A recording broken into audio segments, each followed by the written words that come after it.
Hello and welcome back. Today we are going to conclude our lecture series on World War One and discuss the Wilson's 14 Points, the Treaty of Versailles, and the League of Nations, kind of wrapping everything up.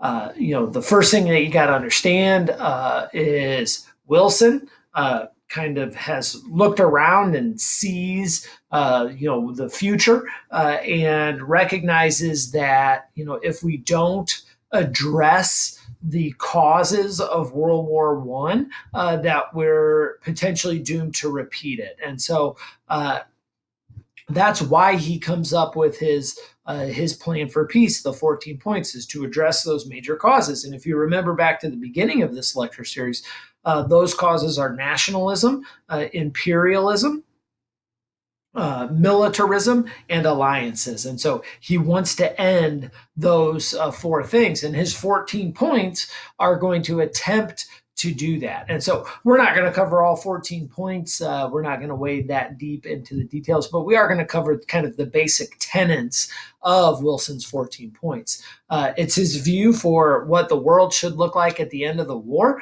And he's going to essentially try to get the Allies and the American people to get on board with it. The idea behind this treaty is peace without victory. And what he means by that is he doesn't want a victor's peace. And a victor's peace is when you're the winner and then you just do what you want to the loser, right? Take their territory, take their money, potentially, take parts of their population. And he says that that's the way we used to do things. And that's the way that, things were before World War One. And that's why World War One happened. And he says we really have to get away from that. And I think this is a major contribution that America has to the world in general is it's this, we're the first world power to essentially look around and say, yeah, we might have done some of that in our past too. We never did it as bad as Europe did, but maybe this isn't the best idea and this isn't how we should operate on the world stage. And I think that, that's one of those things that America doesn't get enough credit for. Not that we don't do things that are questionable. Of course we do. Every country does. And there are complaints about wars after World War One and why we're fighting them for sure. But we definitely are going to be the first superpower in the history of the world to talk about peace without victory and about not just taking what you want from the countries that are weaker than you. And Wilson is to his credit is going to be the president to really kind of push for that peace without victory. So what are his 14 points about? Well, the speech that he gave to Congress essentially has three big points, main points with a whole lot of subpoints. The first is his 14 points are going to address preventing the next war. And so he wants to address all those causes. He says no more secret treaties. Right? We don't want a small conflict that should have been, a conflict between, Serbia, Bosnia, and Austria-Hungary to spread to involve Russia and Germany and then France and Great Britain and America, all because of these treaties, right? So get rid of that. Everything has to be, laid out and apparent to everybody. So, the world knows what it's getting into if stuff starts. To freedom of the seas, that's a huge thing that America wants. You need to be able to trade, and everybody should have access to trade. And there's definitely something to be said about that. I mean, the one thing that we know, and globalization, there's lots of things to criticize about globalization. One truth is the more countries trade together, the less likely they are to go to war with each other, right? I mean, you don't invade a country that's making you money, and so freedom of the seas becomes important. Don't disturb trade, removing economic barriers, and again, another one of those things where and a lot of what that goes back to imperialism, right? That's if if a European power had a colony, they didn't allow that colony to trade with other nations. And so it was, just you had to buy, if it was a British colony, you had to buy only British products if you lived in that colony. And well, that's part of the reason why Germany went to war. They were industrial and making all this stuff, and they needed people to sell it to. And if they can't sell it to a quarter of the world because the British has that quarter of the world colonized, that's going to severely limit their economy. And it just boils back to that idea of free trade ends wars. And so, Wilson saw that and wants to promote that idea. The next one is reducing arms. That goes back to militarism, right? So far we've got alliances with no secret treaties. We've got freedom of the seas and removing economic barriers, which addresses imperialism, and then reducing the size of militaries is going to be addressing militarism and this idea that once one country builds up their arsenal, their neighbors feel like they have to as well, and things just start to escalate, and eventually they get out of control, and the militaries become exceptionally powerful, and the more powerful the military is within your society, the more likely you are to use your military. And so we want to limit that, not get rid of them. Countries have to be able to protect themselves, but at least put some internationally agreed to limits on militaries. And then adjust colonial claims. And so to start to give up some of the colonies, allow for, if the war was about democracy and protecting democracy, and Wilson really believed that, and the American people really believe that we have to protect democracy. Well, what about democracy in those colonial areas? And so he's going to push for self-determination for a lot of these colonies. Unfortunately, these things, once Germany gives up their arms and the fighting is done, and Europe doesn't need America anymore, they're going to reject all those things. So the second, establishing national boundaries. It goes back to adjusting colonial claims, so it's kind of connected, and self-determination, and allowing those countries to have the right to govern themselves and choose their type of government. And then three, the formation of the League of Nations, which is just an international body where every country sends representatives to try and work out their problems diplomatically before we have to resort to war. So that's what he wants. And initially, during the fighting, the Allies pay lip service to that. They say, oh, yeah, that's a great idea, because they know they have to keep America happy because they can't win the war without us. But once the war is over and they don't need us anymore, we're going to see that Europe is going to reject these ideas. They're going to reject these ideas because they're angry. They're angry at Germany because of how devastating this war has been in loss of life and its economic effects. Now they're going to blame Germany. That's not fair. It's not fair because it's not clear that this war was Germany's fault. Everybody wanted war in Europe. Like all of these countries wanted war. They believed they were superior. They wanted more colonies. Now Germany happened to attack first. But that doesn't necessarily mean that it's their fault. And so, I think some of this anger is we can look back now and kind of see that some of this anger is misplaced, but it's there. And so Great Britain and France, they don't like the plan. They think it's too generous to Germany. Like in those 14 points that Wilson talked about, is any of that punishing Germany? No, it's not. It's Wilson's plan recognizes that even though Germany was the enemy, that doesn't necessarily mean that they're the bad guys, right? And so, his idea of peace isn't about punishing Germany. He doesn't care about that. He cares about just creating conditions that these wars don't, so another war like this doesn't happen again. Right. But Great Britain and France, they don't want to deal with that. They lost too many lives. They want Germany to be weak so they can't attack again. They remember the Franco-Prussian War, particularly France, right? They remember being invaded and fighting over Alsace and Lorraine. And so they want Germany so weak that they can't possibly do that again. The problem with that is they're going to make Germany too weak to be able to do that again. But they make Germany so weak that they can't defend themselves and they can't essentially take care of themselves, which makes Germany desperate. And that you don't want to do, because desperate people and desperate nations become violent people and violent nations really quick. And so they take it too far. Right. And they're upset because of how much money they spent, right? Over $300 billion gets spent, and they want that money back. And so they want Germany to have to pay that money back in the form of reparations. And they're going to demand that, which again, that's too much. Germany can't afford to pay that back. And so there's just no way that they can pay that back. And so it's going to destroy the German economy, essentially making their money worthless. And I mean, people, it's cheaper in Germany post World War I to burn cash than it is to use that cash to buy firewood.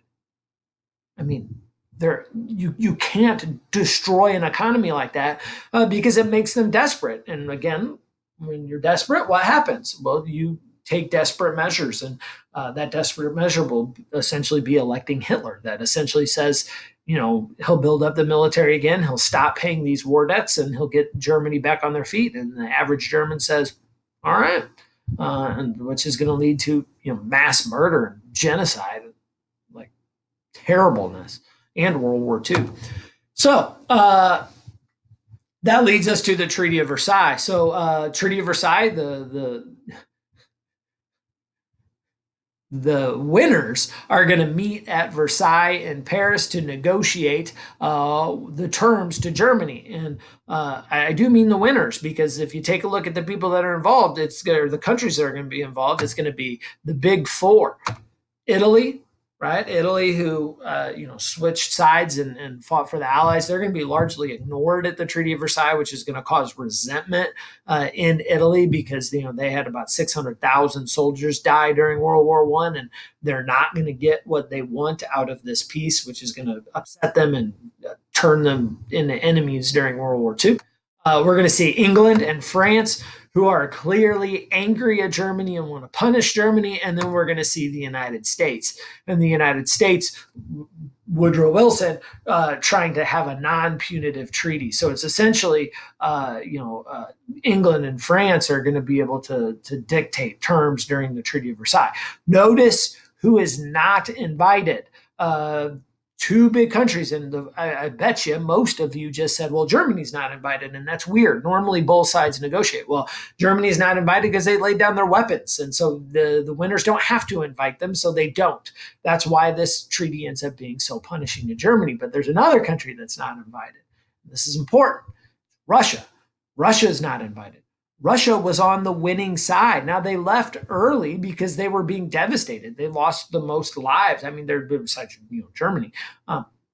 It's devastating what happened to Russia, and they're not invited. They expect to be invited, but because they're communist, and because they quit early, the French and the British just don't invite them. That will have consequences later, because Russia, now the Soviet Union, just will never trust the West. And this will be part of that, the reason why, only part, that they don't trust the West, because they're capitalist and they don't believe communists and capitalists can live peacefully in the world together. But, this is going to, cause a lot of resentment. So Russia not invited, Germany not invited. Neither one of those things is good.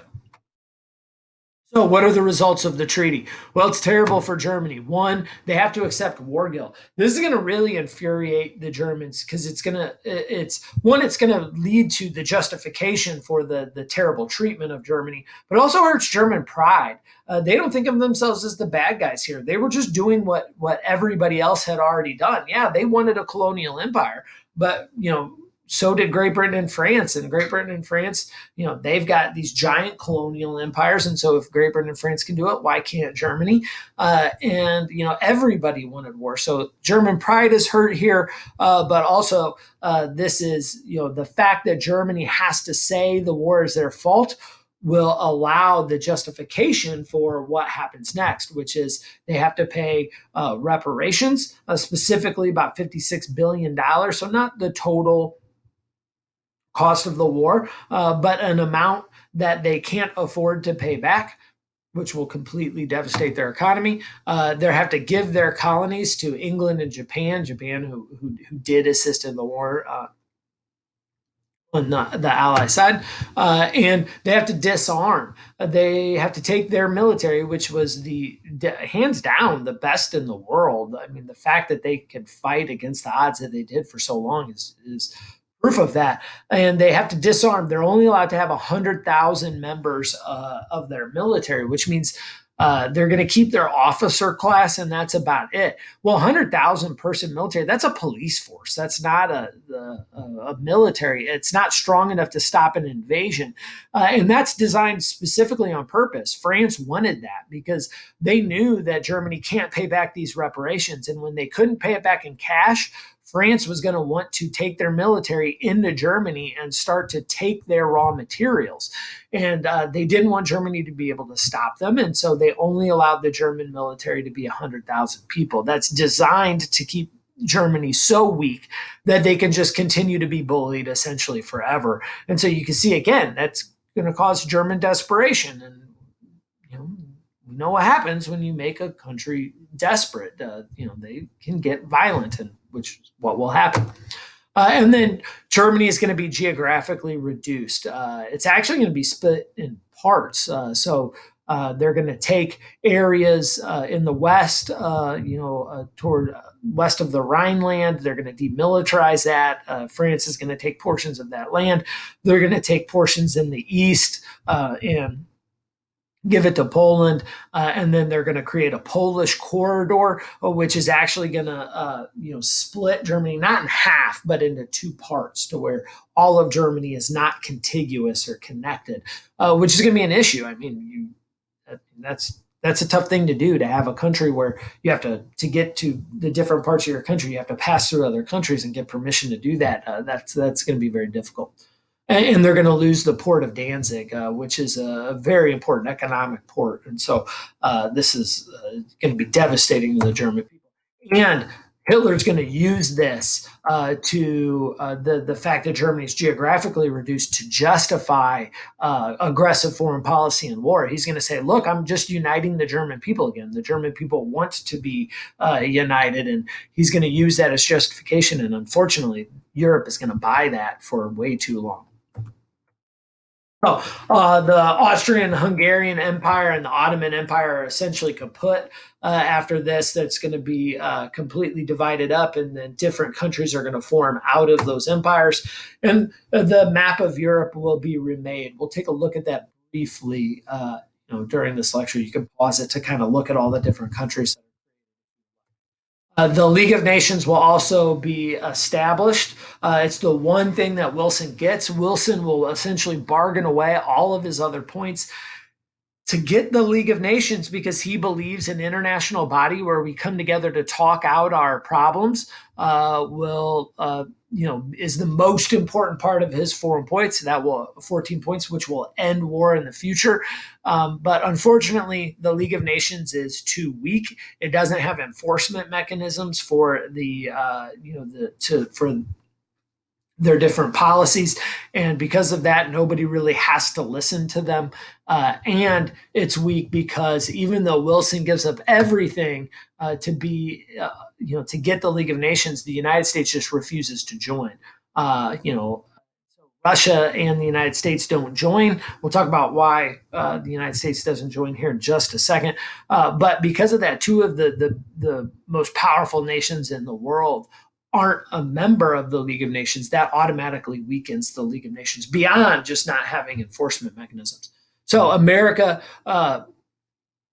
is not able to stop the victor's peace that Great Britain and France want. And so this is essentially going to set the conditions for World War II. So the League of Nations, what is it? Well, it's an international body that's meant to promote peace and security. We can see the League of Nations is muzzling the dog of war. So it's supposed to be a place where we can talk out our problems internationally so we don't have to resort to war, and a place where the international community can kind of muzzle aggressive nations, and so condemn them is the idea. The problem is that even though we are going to be able to get there to talk out our problems, there's no real enforcement mechanism, which means you can tell a bad guy he's bad all day long, but they're not going to stop doing what they're doing unless there's punishment there.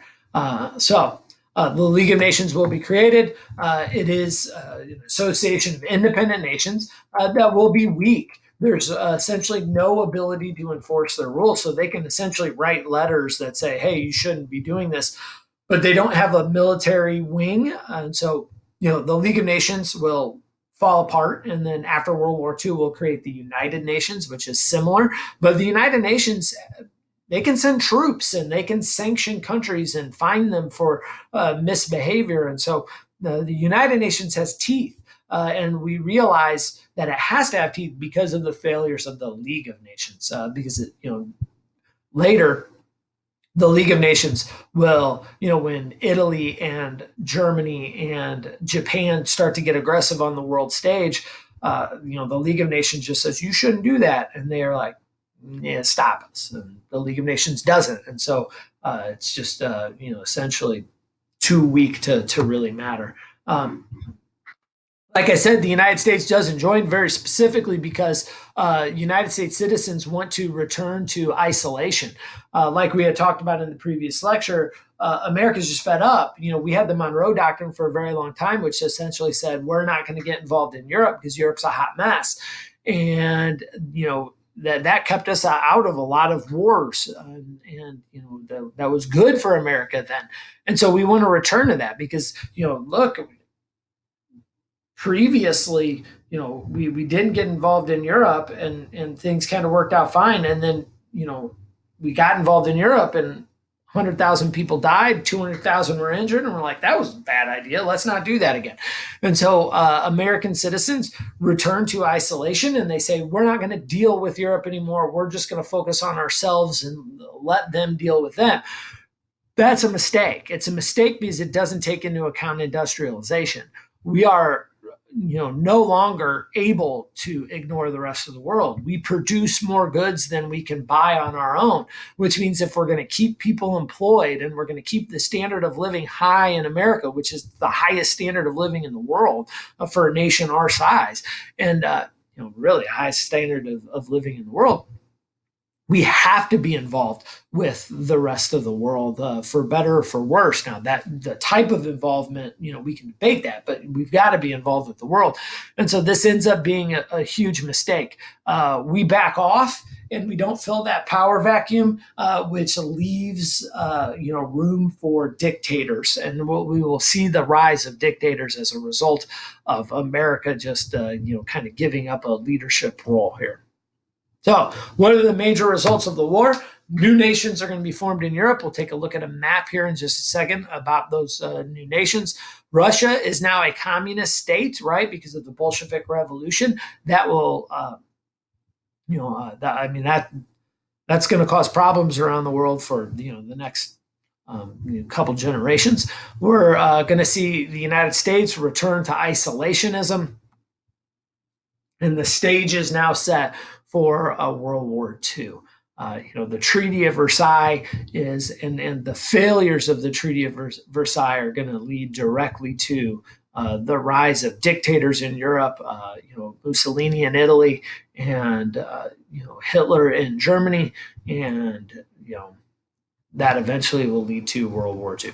So I said we'd look at the map here. This is we see a map on the left of the screen over here. We see a map of Europe pre-World War I, a total of 26 different nations. And then on the right here, we see a post-World War I map with a total of 38 different nations. And so the map is completely remade. You could take a look at Germany. Germany is significantly reduced. The Austrian-Hungarian Empire is significantly reduced. Essentially, all the areas where the Central Powers were, you see the creation of a whole bunch of new nations. And, there'll be political ramifications for that as well. All right, that concludes our lecture series on World War I. Thank you very much for your time, and I will see you again shortly.